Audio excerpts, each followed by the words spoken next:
Olá, a paz do Senhor esteja sobre a sua vida. Por circunstâncias da pandemia, a Casa de Oração achou por bem fazermos uma aula compacta para revisar o nosso curso de batismo. Então, nessa aula, nós vamos ter os 12 temas que contém a nossa apostila de batismo de uma maneira bastante compacta, somente para a gente fazer uma revisão. A nossa primeira aula, o tema da nossa primeira aula é sobre a Bíblia.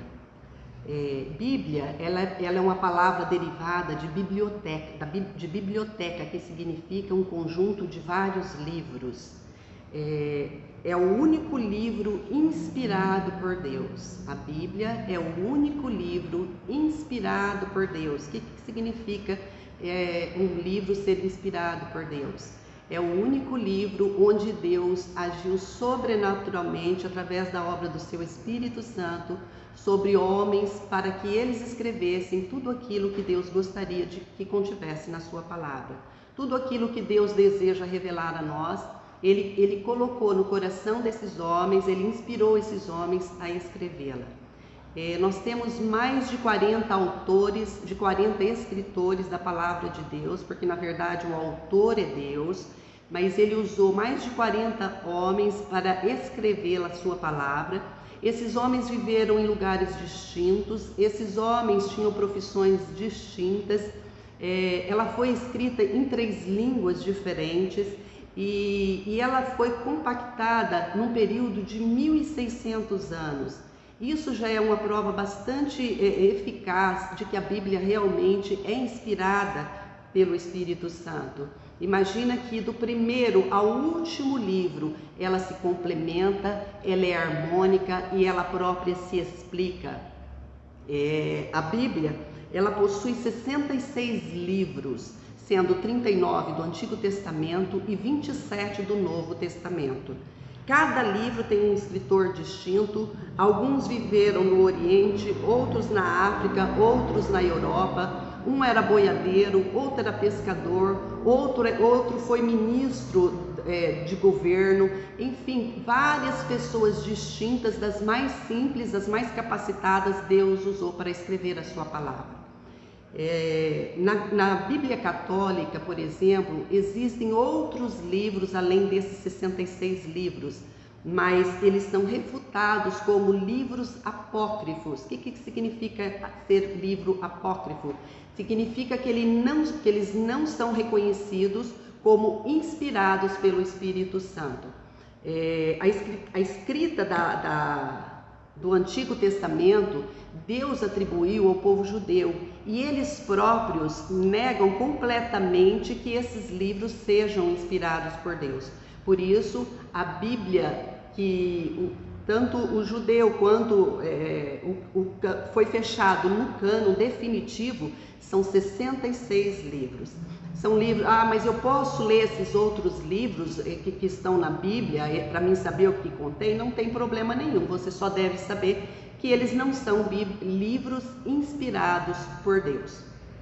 Bom, a Bíblia ela foi escrita num período de 1.600 anos com um único tema, e de Gênesis a Apocalipse você vê Deus expressando, Deus mostrando, Deus nos revelando a sua criação, a criação do homem, a queda, a redenção através de Cristo Jesus e as coisas que ainda estão por vir no livro de Apocalipse. Cada livro tem a sua história, cada livro tem o seu contexto, mas um complementa o outro, um explica o outro, completa o outro livro. Ela foi escrita de uma maneira completamente harmônica porque ela foi inspirada pelo Espírito Santo. A Bíblia nos revela, portanto, que Deus é o Criador e de uma maneira bastante simplificada nós podemos dizer que a Bíblia ela é o manual do fabricante. Ela é para ser estudada, ela é para ser seguida, ela é para nos orientar, ela é o manual do cristão. Não tem como nós dizermos que somos cristãos e não lermos a palavra de Deus e não termos intimidade com a palavra de Deus e não buscarmos o conhecimento de Deus na sua palavra. Existem muitos escritos, livros seculares bons, mas nada substitui a Bíblia. Eu não posso ler um livro secular e buscar base na Bíblia. A Bíblia é a minha base, é a minha regra de fé e prática. A Bíblia é a palavra de Deus. Esse é o contexto, é o nosso resumo a respeito da Bíblia. Ela é necessária, ela é fundamental. É através dela que nós conhecemos a Deus, é através dela que nós aprendemos de Deus. Amém? Vamos então para o nosso segundo tema. Nosso segundo tema é quem é Deus, né? Como falar de uma pessoa infinita, como falar de uma pessoa que se revela gradualmente a nós através da sua palavra. É difícil expressar toda a grandeza de Deus, é difícil falar de toda a infinitude de Deus. Nós não temos capacidade para isso, pois Deus é infinito e nós somos limitados. Então Deus se revela a nós o conhecemos através da sua palavra, à medida que Ele se revela através da sua palavra, e nós o conhecemos exclusivamente por aquilo que está na sua palavra. Aquilo que vem de fora, aquilo que é adereço, que vem a falar, a complementar a Deus, que não esteja na sua palavra, não é verdadeiro. Nós devemos crer naquilo que Ele nos revela através da sua palavra. Então, para nós conhecermos um pouco de Deus, nós vamos entrar na sua essência. O que é essência? Essência é a natureza daquilo que a gente vai falar, que é a pessoa de Deus. E dentro da essência de Deus nós temos os seus atributos. Então é através dos seus atributos que nós vamos conhecer a Deus. Deus se revela na sua palavra de forma gradativa e através desses atributos. Então tem atributos de Deus que são exclusivos de Deus. Por exemplo, Deus é Espírito. O que significa dizer que Deus é Espírito? Significa que Deus não é palpável, que Deus não tem um corpo visível e que eu possa palpá-lo ou buscá-lo através de qualquer coisa material, através de qualquer coisa física. No livro de João, capítulo 4, verso 24, diz assim: Deus é Espírito, importa que os seus adoradores o adorem em espírito e em verdade. Então isso é algo fundamental no nosso conhecimento de Deus. Eu não preciso de nada palpável, de nada manuseável para eu buscar a Deus, para eu concentrar a minha fé, para eu fazer as minhas orações.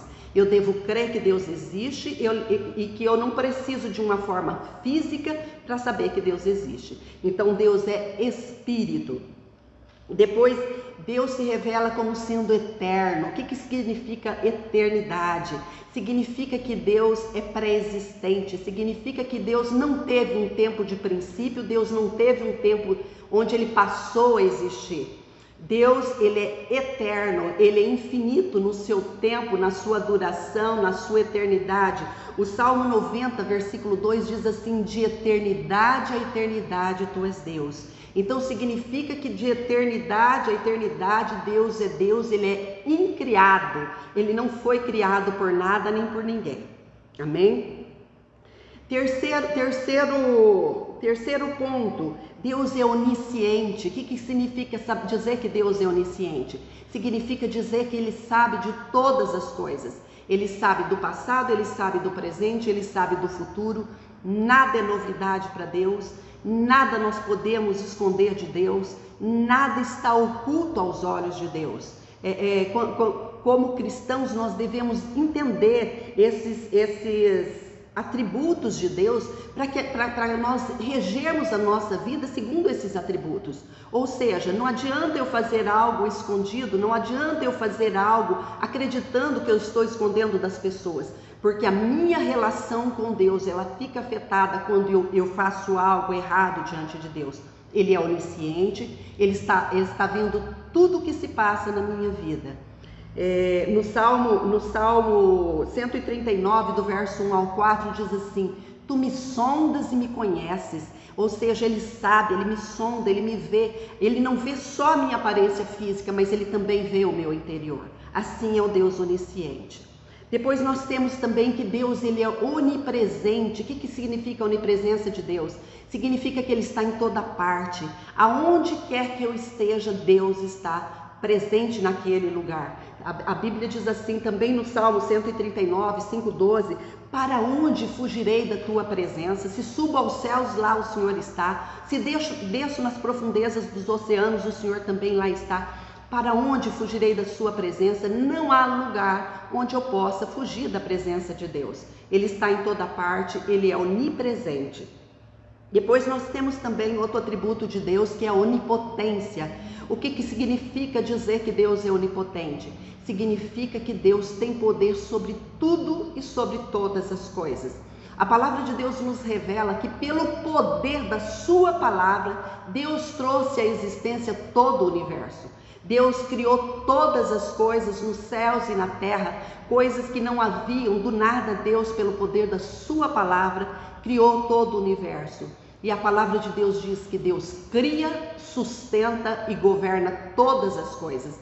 Então, nós estamos vivendo, por exemplo, num período de pandemia, nós estamos vendo, por exemplo, Israel sendo atacado, nós estamos vendo muitas situações que aos nossos olhos parecem fora de controle, mas Deus está no controle de tudo. Ele não perdeu e não perderá jamais o controle da situação. Então, por quê? Porque Ele é onipotente. Deus tem poder para fazer infinitamente mais do que pedimos, do que pensamos ou do que imaginamos. E nós também temos nos atributos de Deus a trindade. O que é trindade? Significa que Deus, ele é um Deus composto. Ele é um Deus composto de 3 pessoas: o Deus Pai, o Deus Filho e o Deus Espírito Santo. Mas como é isso? Existe então 3 deuses? Não, se eu disser que existem 3 deuses, eu estou dizendo uma heresia, eu estou dizendo uma bobagem. Lá em Deuteronômio 6:4, Deus diz assim, a palavra de Deus nos diz assim: ouve, ó Israel, o Senhor teu Deus é o único Deus. Então existe um único Deus que subsiste em 3 pessoas: o Deus Pai, o Deus Filho e o Deus Espírito Santo. Tanto o Pai, quanto o Filho, quanto o Espírito Santo possuem os mesmos atributos, são da mesma essência e compõem um único Deus. Ah, mas como que você explica isso? Eu creio pela fé, eu não tenho como explicar, porque a palavra de Deus não me explica isso. Realmente é um mistério que só Deus pode explicar, tá? Lá na nossa Bíblia, por exemplo, você não vai encontrar essa palavra dizendo que Deus é trino, você não vai encontrar, mas você vai perceber e você vai ver realmente a trindade se manifestando em determinadas situações. Por um exemplo, lá em Gênesis, no primeiro livro da Bíblia, lá em Gênesis capítulo 1, versículo 26, quando Deus cria o homem, ele diz assim: façamos o homem conforme a nossa imagem e a nossa semelhança. Mas o que quer dizer isso, façamos o homem? É usado ali um termo hebraico que se chama Elohim, né? Deus conhecido como Elohim, ou seja, se refere a Deus no plural para indicar mais de uma pessoa em ação. Ou seja, quem está agindo ali na criação do homem? O Pai, o Filho e o Espírito Santo. E por toda a palavra de Deus, quando a gente vai estudando, vai tendo mais intimidade com Deus, você vai ver toda a trindade se manifestando na palavra de Deus. Alguns escritores, alguns teólogos, eles classificam, vamos dizer assim, eles dividem, vamos dizer assim, o tempo da seguinte maneira: o Antigo Testamento foi o tempo da dispensação do Pai. O período em que Jesus exerceu seu ministério aqui na terra foi o tempo da dispensação do Filho, o tempo do agir do Filho. E hoje nós estamos vivendo no tempo da dispensação do Espírito Santo. Então você vê claramente a trindade agindo, a trindade operando, a trindade participando de todo o contexto da humanidade, de toda a criação, de tudo que Deus fez e que continua se manifestando. Nós vemos, por exemplo, podemos dizer, por exemplo, que Deus é o Criador, que o Filho é o Salvador e que o Espírito Santo é o Consolador. Também é uma outra forma de explicarmos as três pessoas da Trindade. Então, nós precisamos esclarecer a respeito da pessoa de Jesus. Por que a respeito da pessoa de Jesus? A partir de quando Jesus passou a existir? Na verdade, conforme nós aprendemos agora, Jesus é eterno. Jesus, desde a eternidade, estava lá com Deus. Jesus tem todos a essência de Deus, todos os atributos de Deus estão em Jesus. Onisciência, onipotência, onipresença, eternidade, enfim, faz parte da Trindade. Lá no livro de João, no capítulo 1, quando João, no Evangelho de João, quando ele começa o livro, ele já começa dizendo assim, revelando a pessoa de Jesus, ele diz assim: no princípio era o Verbo estava com Deus, o Verbo era Deus, ele estava com Deus no princípio, ele estava no princípio com Deus. Todas as coisas foram feitas por intermédio dele, sem ele nada do que foi feito se fez. Então você já vê claramente a manifestação da pessoa de Jesus lá na criação, lá em Gênesis, quando Deus criou todas as coisas. Temos também no livro de João, no capítulo 17, Jesus fazendo uma oração. E lá no verso 5 ele diz assim para Deus, para o Deus Pai: glorifica-me, ó Pai, contigo mesmo, com a glória que eu tive junto de ti, antes que houvesse mundo. Então ele fala, ele próprio manifestando que antes que houvesse mundo, ele já estava lá com o Pai. No verso 8 ele diz assim: porque eu lhes tenho transmitido as palavras que me deste, e eles as receberam, e verdadeiramente conheceram que saí de ti, e creram que tu me enviaste. Então a pessoa de Jesus, antes da terra vir a existir, antes de tudo ser criado, a pessoa de Jesus já estava lá no céu com Deus. Mas o que acontece então? Acontece que por conta do pecado da humanidade, ele veio aqui na terra. Ele foi gerado um corpo físico por obra do Espírito Santo no ventre de uma mulher, que foi Maria, né? Que a palavra de Deus nos diz que foi Maria, uma mulher bem-aventurada. Imagina gerar o Filho de Deus no seu ventre, o corpo do Filho de Deus no seu ventre, tá? Então ele foi gerado um corpo físico no ventre de Maria, por obra do Espírito Santo, para que ele habitasse nesse corpo, viesse ao mundo e nos revelasse tudo isso, nos revelasse o Pai, nos revelasse a salvação, nos revelasse tudo o que Deus desejava nos revelar para que fôssemos salvos. Jesus veio ao mundo com um único propósito: morrer pelos nossos pecados. Por isso ele veio, ele esvaziou, a palavra de Deus usa esse termo, diz que ele esvaziou-se, né? Deixou a Trindade, ele se esvaziou, habitou no corpo físico para viver aqui como homem, viver como homem, viver todas as circunstâncias, todas as tentações do pecado, não pecar, porque ele era Deus e Deus jamais iria pecar. Ele não pecou para morrer pelos nossos pecados, porque a justiça de Deus se manifestaria somente através de alguém que não tivesse pecado.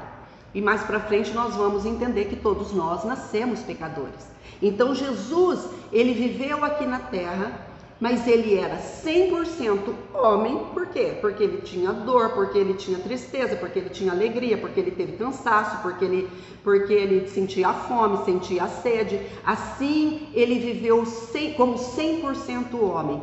Mas ele também era 100% Deus, porque ele jamais deixou de ser Deus. Ele estava, no entanto, limitado a um corpo físico e se manifestava em apenas um lugar. Por quê? Porque ele estava limitado a um corpo físico, mas ele era 100% Deus. O que me faz crer que ele era 100% Deus? Me faz crer por todo o seu ministério, pelas obras que ele realizou no seu ministério. Jesus dava ordem para a natureza, Jesus acalmava o vento, Jesus ressuscitou Lázaro morto depois de 4 dias, que já fedia, já estava em decomposição. Jesus ressuscitou teve muitas outras ressuscitações. Jesus curou coxo de nascença, Jesus curou cegos, surdos, mudos, que desde a nascença estavam daquela maneira. Hoje, com toda a tecnologia, com todo o avanço da medicina, a ciência não é capaz de fazer o que ele fez lá naquele período. Então Jesus, a manifestação dele, nos seus milagres, mostravam claramente que ele era Deus. Mostrava claramente que ele possui os atributos de Deus, porque ele é o Filho de Deus. Então, ele viveu aqui como 100% homem, mas também 100% Deus. Ele apenas habitou num corpo físico ilimitado. Então, esse é o Jesus que nós devemos conhecer, que ele não passou a existir a partir de Maria. Maria é alguém como eu e você. Maria, nós vamos aprender que ela foi uma mulher abençoadíssima. Imagina gerar o Filho de Deus no seu ventre, mas ela nasceu em pecado, ela foi concebida em pecado, ela nasceu pecadora como eu e como você. Antes dela existir, Jesus já existia. Antes dela vir ao mundo, ele já era Deus. Ele já estava no céu com Deus. Então, Maria foi um instrumento abençoado de Deus, usado pelo Senhor para gerar o seu filho aqui na terra, para vir aqui e morrer pelos nossos pecados. Amém? Espero que você tenha entendido esse ponto. Terceiro tema da nossa apostila. Pecado. O que é pecado? A Bíblia fala de pecado como errar o alvo, cometer iniquidade, ir além dos limites, ser degenerado. A Bíblia nos ensina que pecado é uma transgressão da lei. Que lei? A lei de Deus, tá? A lei de Deus. Portanto, pecado é andar em desacordo com os princípios divinos. Isso é pecado. Andar em desacordo com os princípios divinos. Quando Deus criou todas as coisas, Ele criou o céu, Ele criou a terra, Ele criou o universo, Ele criou toda a natureza, formou o homem do pó da terra e o colocou para dominar sobre toda a sua criação. Aí a palavra de Deus diz que lá no livro de Gênesis, capítulo 2, versículo 8, que Deus plantou um jardim no Éden. E ali ele colocou Adão para cuidar desse jardim. Ele não colocou Adão ali para ficar ocioso, mas ele colocou Adão ali para cuidar desse jardim. Nesse jardim havia toda sorte de árvores agradáveis, né? Agradáveis de vista e boa para alimento. Mas Deus também plantou ali uma árvore da qual Deus deu uma ordem para Adão. Ele disse para Adão que no dia, a Bíblia está escrita, no original da Bíblia diz assim, Deus disse para Adão, no dia em que comeres, morrendo morrerás. Tá? Ele poderia desfrutar de tudo que havia no jardim, menos daquela árvore. Todos nós sabemos qual foi o resultado de tudo isso. O homem escolhe dar ouvidos a Satanás, ele escolhe se iludir por uma oferta, por uma proposta de ser igual a Deus, e ele então desobedece a Deus e come do fruto que Deus não havia permitido que ele comesse. Reparem, é bem interessante a gente reparar nesse ponto, que o fruto em si não significa nada. Qual o significado de você pegar um fruto e comer? Quantos de nós cometemos pecados muito maiores do que esse já? A questão é a desobediência. Essa é a questão. Estar fora das leis de Deus, estar fora daquilo que Deus determinou, estar fora daquilo que Deus tem como propósito para a nossa vida. Deus disse que não era para comer e não era para comer. Então, para Deus, não existe balança de pecado, não existe pecadinho, não existe meio pecado, não existe pecadão. O que concorre na diferença dos nossos pecados são as consequências. Mas tanto um pecadinho de desobediência, como comer de um fruto, como Adão fez, como um pecado de homicídio, um pecado de roubo ou qualquer outro pecado, está na mesma balança de Deus. É pecado. Então, quando Adão peca, toda a humanidade ela é atingida pelo pecado. Lá em Romanos 3,10 diz que não há um justo sequer. Lá em Romanos 5,12 diz: portanto, assim como por um só homem entrou o pecado no mundo e pelo pecado a morte, assim também a morte passou a todos os homens, porque todos pecaram. Ou seja, como toda a humanidade é descendente de Adão e Eva, todos nós herdamos o pecado de Adão e Eva. Nós nascemos com o vírus do pecado. Mas como nós nos livramos do pecado? Recorrendo a Jesus Cristo, somente Ele. Lá em Efésios 2,8, a palavra de Deus diz assim: porque pela graça sois salvo mediante a fé, não por obras para que ninguém se glorie, mas não por obras para que ninguém se glorie, pois pela graça sois salvo. Isso não vem de vós, isso é dom de Deus. Isso é dom de Deus. Então a nossa salvação é um dom de Deus. A nossa salvação não é pelo aquilo que eu faço, a minha salvação não é pelos meus méritos, a minha salvação não é por aquilo que eu trabalho para Deus, que eu faço ou deixo de fazer. A minha salvação não está nem mesmo na minha obediência à palavra de Deus. Por quê? Porque eu já nasci pecadora. Então a minha salvação eu recebo através de Cristo Jesus. Então pela graça sois salvo mediante a fé. Isso não vem de vós, isso é dom de Deus.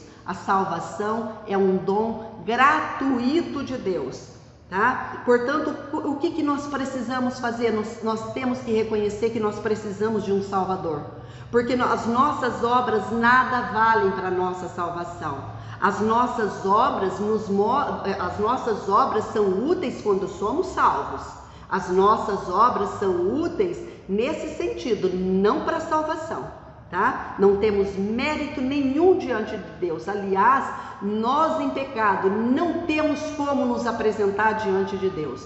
Por quê? Porque quando Adão peca, ele é expulso do paraíso, ele é expulso do jardim do Éden. Isso denota o quê? Que houve uma separação, um limite, algo que limitava o contato do homem com Deus, tá bem? Então, quando ele peca, ele é separado de Deus.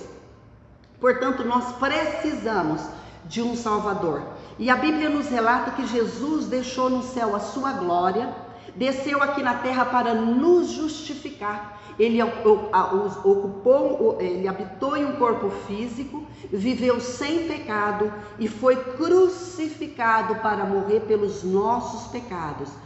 Todos os nossos pecados, entenda isso, todos os nossos pecados foram atribuídos a Jesus Cristo. Quando nós o recebemos como nosso Senhor e Salvador, os nossos pecados, eles não são simplesmente apagados ou deixados de lado ou esquecidos, mas eles foram atribuídos ao sacrifício de Jesus. É pela graça que nós somos salvos, nós não fazemos nada, nós só temos que crer em Cristo Jesus. Mas Ele pagou um duro e alto preço pelos nossos pecados. Ele deu a própria vida, Ele foi cuspido, Ele foi surrado, Ele foi humilhado, Ele foi ultrajado, Ele foi socado, Ele carregou uma cruz pesadíssima, Ele foi açoitado desumanamente por minha culpa e por tua culpa, por causa do meu pecado e por causa do teu pecado. E a palavra de Deus então diz que Ele se humilhou, Ele levou sobre si todas as nossas iniquidades. Em 1 Pedro 2,24 diz assim que Ele mesmo carregando em seu corpo sobre o madeiro os nossos pecados. Em Isaías 53,5 diz assim: mas Ele foi traspassado pelas nossas transgressões e moído pelas nossas iniquidades. O castigo que nos traz a paz, o castigo que nos dá a salvação, estava sobre Ele, por suas pisaduras nós fomos sarados. Em João 3,16, portanto, Deus diz assim: porque Deus amou o mundo de tal maneira que deu seu Filho unigênito, para que todo aquele que nele crê não pereça, mas tenha vida eterna. Então é somente através de Jesus que nós temos a redenção dos nossos pecados. Não é pedindo perdão para o pastor, não é pedindo perdão para o bispo, não é pedindo perdão para nenhuma autoridade eclesiástica que nós recebemos perdão pelos nossos pecados. O perdão dos nossos pecados nós recebemos quando confessamos Jesus como nosso Senhor e Salvador, entendemos o sacrifício dele na cruz e o recebemos como nosso Salvador. A partir de então, todos os nossos pecados são apagados, todos os nossos pecados são liquidados, não temos mais dívida nenhuma com Deus. Por quê? Porque Cristo pagou no seu corpo os nossos pecados. Não estamos imunes do pecado porque simplesmente foram apagados. Não, a justiça de Deus foi manifesta em Cristo Jesus. Em Cristo Jesus. A cruz representa a nossa vergonha, a nossa miséria, o nosso pecado e o amor infinito de Deus, dando a sua própria vida, morrendo para nos reconciliar com Ele. Tá? A partir de então, eu entendo e confesso Jesus como meu Senhor e Salvador. A partir de então, eu recebo a adoção de filho do Deus vivo. Até então, eu sou criatura de Deus. A gente vê muitas pessoas dizerem equivocadamente assim, usar o termo dizendo assim: eu também sou filho de Deus. Não, a Bíblia diz que filho de Deus é somente aquele que é nascido do alto, ou seja, somente aquele que entendeu que Jesus morreu pelos seus pecados e o aceita como Salvador. Em João 1,12 diz assim: mas a todos quantos o receberam, deu-lhes o poder de serem feitos filhos de Deus, a saber, aos que creem no seu nome. Então, somente aqueles que creem no nome do Senhor Jesus como seu único e suficiente Salvador é filho de Deus.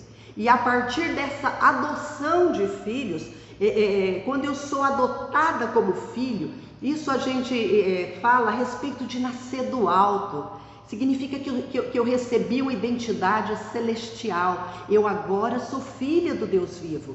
E também sou a habitação do seu Santo Espírito, porque quando eu recebo essa adoção, automaticamente eu recebo a habitação do Espírito Santo, porque é Ele quem me convence do pecado, é Ele quem me convence de que eu preciso me arrepender, é Ele quem me mostra que eu estou indo para o alvo errado, que eu estava na direção errada e que eu preciso me acertar com Deus. Amém? Então Jesus é o único caminho para alcançarmos a Deus, para alcançarmos a salvação. Não tem outro mérito, não tem outro meio, nem há nenhum outro nome dado entre os homens pelo qual importa que sejamos salvos. Porque só Ele é Deus, só Ele tem atributo de Deus, só Ele é onisciente, onipresente, onipotente, eterno, trino, e só Ele é o Salvador. Amém?